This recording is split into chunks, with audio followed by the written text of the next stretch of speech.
What's up, YouTube, man? It's your boy Zay, and you know I ain't recording in a couple days, but today we reacting to everything we know about Layer 2. DeepWoken made by Xavier. Sorry if I pronounced that wrong. Y'all know what we do. We're gonna leave the description. We're gonna leave in the description the links to this video and the link to his channel. Y'all go sub to that boy. He got 12.4K. Without further ado, I'm gonna try not to do too much pausing and talking. I'm trying to just agree and disagree, and we're just gonna watch this video. It's 12 minutes. With DeepWoken Layer 2 right around the corner, I wanted to make this video overviewing everything that we already know about Layer 2 so far. Before we get into it, make sure to subscribe, because only about— Oh my god, he's hitting the gritty! Yo, bro. Combat adjustments. Okay. Bro tweaking, I ain't gonna lie. First of all, let's cover all the combat aspects changed in Layer 2. No, I will not be talking about mantras that got leaked or any weapons that got leaked super extensively. Only changes to the game's base combat systems and PvP and PvE. Facts. That does not mean I will not be talking about weapons and mantras, but I might just brush over them a little bit. Starting with Tempo, which I think is one of the largest additions to Layer 2. Tempo is a new mechanic which replaces Ether Reservoir in Layer 2.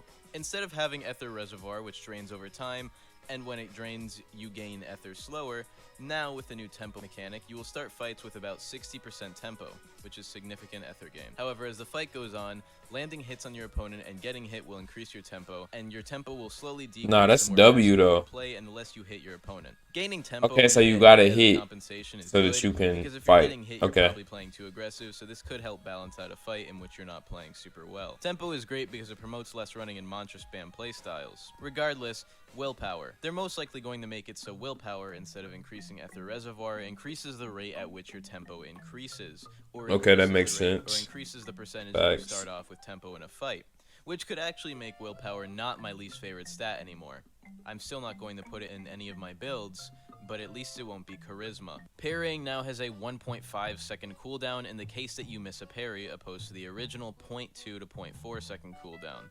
This just makes parrying more precise and punishable, because with PvP as it is now, missing a parry usually just results in you dodging right after, and still not getting punished, unless you just mistimed the parry while someone was mid-swing. Also, with M1 attacks, it seems like they're taking a step back to rogue lineage. First of all, according to Xavier, combos are now going to be possible to do in M1s. As long as you land the first hit, and the second hit is missed with a parry, you can get people in combos up until a flourish. Along with that, flourishes have been entirely changed.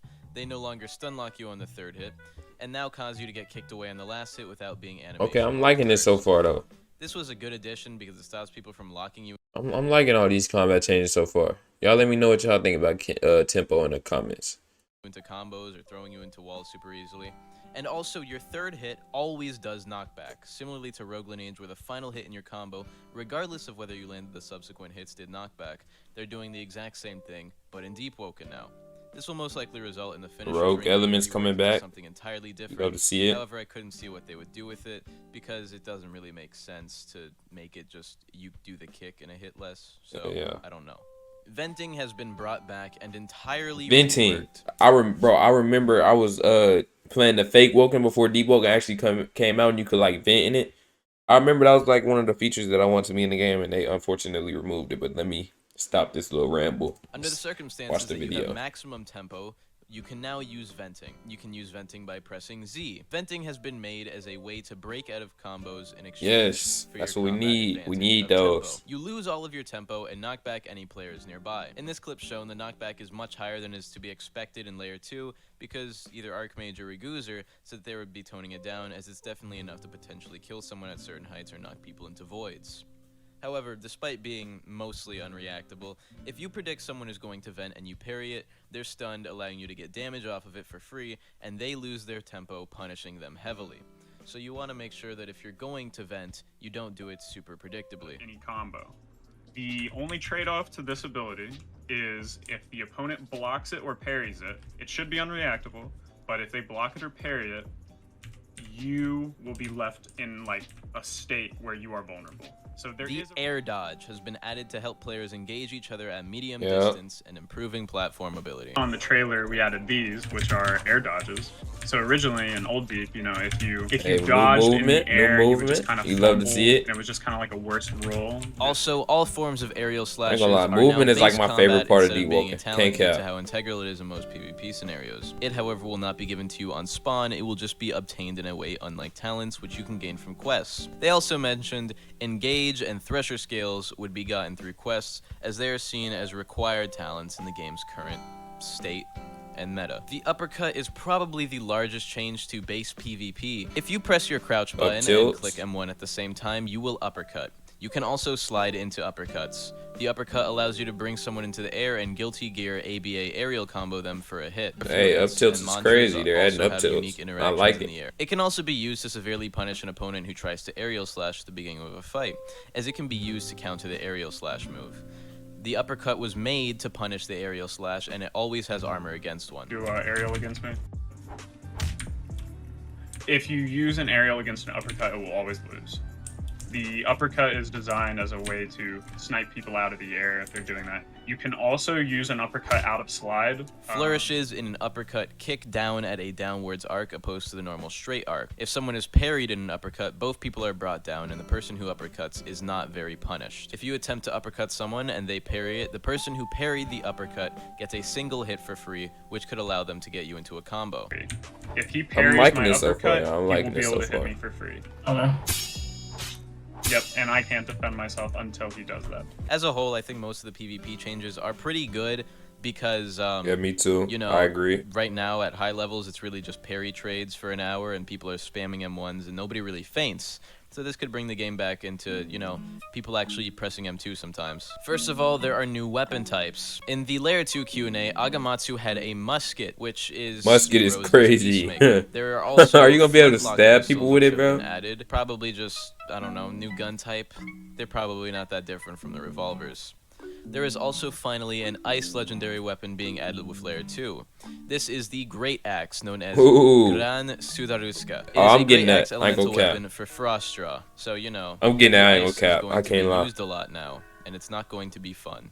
And finally, the Chime of Conflict will be having its EXP gain slightly reduced due to it being shitty, and it's basically just Rogue Lineage private servers. It should be removed from the game, but whatever. On to locations that we've seen regarding Layer 2. First of all, we've all seen the bridge image they posted on Twitter and the snowy areas. We've already seen that. We know Layer 2 is going to have snow. Take Survivalist, it'll probably help you. I'm not going to be covering So those can someone answer a question for me real quick? Covering those. The recent DeepWoken Layer 2... What did I just do? Someone answer this for me, though. Is Layer 2 going to be like a new map? Like a new Luminant, or is it just gonna be like Layer 2 of the depths? Y'all let me know. He's probably gonna answer it in the video. I should have just not paused for that. My bad. Extensively, I already made a video covering those. The recent DeepWoken Layer 2 Q&A that Agamatsu released shows a similar area to the one shown in the pre-released DeepWoken Direct. It is literally the exact same with some slight modifications, so it's probably just a small starter area for Layer 2. However, it was stated that the Etrian Luminant was getting an expansion, so this could also be a new area or island in the Etrian Luminant. Which seems quite likely, seeing as how there's water everywhere, and we don't really know if Layer 2 is going to have water. I'm assuming it's not going to. There is also a massive city, which Zartania, one of the builders, leaked on Twitter. This is probably the main city. City look crazy. Hold on, let's go back. One of the builders. City looks crazy. I'm messing with it. I like it. It's gonna be hard to remember where everything is, though. But I like that. This is probably the main city of Layer 2, as it is highly industrial and looks potentially highly populated, implying that it's a major place. I wouldn't say that it's in the Etrian Luminant, and it can't be in Layer 1 due to the way it looks. And the reason is because we don't see any water or anything that would lead us to believe that it isn't in Layer 2. So it most likely is. On Twitter, the official DeepWoken Twitter account made a tweet with a GIF showing a series of locations within the Layer 2 update. I'm assuming that some of them are part of the Luminant expansion and some of them are part of the first and second Depths layers. We have not been told anything about the first layer of the depths getting an expansion, but there are some things I will be talking about in a minute. The first image shows us a cave with big mushrooms growing within it. I'm all for caves, bro. A dungeon of some sort, as those are supposed to be added with Layer 2. but it also could be some sort of cave or dungeon within the new Luminant expansion. This image doesn't really tell us very much. The second image shown is some sort of white and gold gate. I don't think this is in layer 2 unless it's related to the city, which we have seen. I also think this image could be related to the sixth image, which shows a place most likely in the new Luminant expansion because it shows water, which means layer 2 and 6 could be related and they could both be in the new Luminant expansion, or they could be unrelated. Image 6 could be in the new Luminant expansion, and image 2 could be within layer 2. The third image shows Yunshul in a new environment. This could be Yunshul in layer 2, because Yunshul wouldn't be in the Etrian Luminant. Now, this could potentially mean there would be new wish options or new dialogue options with Yunshul if you find him in layer 2, which could be pretty cool. Image 4 is a giant Roman Colosseum, which will probably be some sort of trial, which could potentially be the way you leave layer 2. It could also be within the new Luminant as some sort of dungeon or trial. Or, so there is going to be a new Luminant. I like that, bro. That's you do for a lot of loot. So it's going to be a whole bunch of stuff, y'all. That's crazy. The fifth image is a house with palm reeds around it. Reeds are an underwater plant, so this is most likely layer 1. Which is why I said earlier I think layer 1 might be getting some sort of expansion. Because from what we've seen from layer 2, nothing is based on underwater. It all seems to be a new environment. So this is potentially a new area within layer 1. Image 7 is some sort of beacon beaming light or an ice beam somewhere. Maybe like a puzzle. This is absolutely in layer 2 because as we've seen from previous leaks, lots of layer 2 is in snowy grounds. So I'm saying this is definitely in layer 2. Image 8 shows a palm tree, so it leads me to believe it's in the new Luminant expansion. Can't be a part of layer 1 because it isn't underwater, and the overworld is the only subtropical and tropical climates we've seen so far, including within layer 2. So this is most likely within the new Luminant.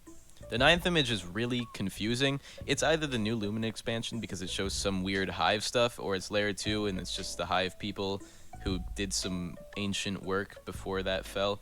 I honestly have no idea what this is supposed to be. As a whole, this image just doesn't show much. The final image shows industrial waste dumping. I'm assuming this is either within the new Luminant because that has to be industrial waste right. Dumping leads me to believe that they're dumping waste into water. That relates to that big could city be image layer that we 2 as saw. it matches the setting of the industrial city we've seen, and there's no water to be seen. So I'm going to assume it's all void down there, and this is layer 2. What we do know is that layer 2 can be accessed in at least 2 ways. There's going to be one way to get down there where if you jump in the layer 1 depths void at high HP, you'll be sent to layer 2. However, that would come with some sort of drawbacks because Archmage said it would be bad or something like that. And there also has to be a safe way to access layer 2, the first layer of the depths, which we know, we just don't know how it's going to be. The final way that we know you could get to layer 2 is if you have a lot of drowns. I'm assuming that going to the depths when you have a high amount of drowns will just result in you going straight to layer 2 instead of layer 1, because that just makes more sense. Yeah. I would have covered more, but I already made a video a few months back on all the old layer 2 leaks. So I hope you guys enjoyed this video. Okay, that's the end of the video. I ain't gonna lie, y'all. That video just like made my hype for layer 2 go from like 50% to like 90%. Like now I'm like real hype. Like I'm about to go play DeepWoken after this video. I'm not gonna lie, I'm about to go practice, do some like trials. I don't know, something. I just want to play now. So y'all let me know what y'all think about this video. Let me know what y'all thought. I'll see y'all in the next video. And I'm out. Peace. Thank y'all for watching.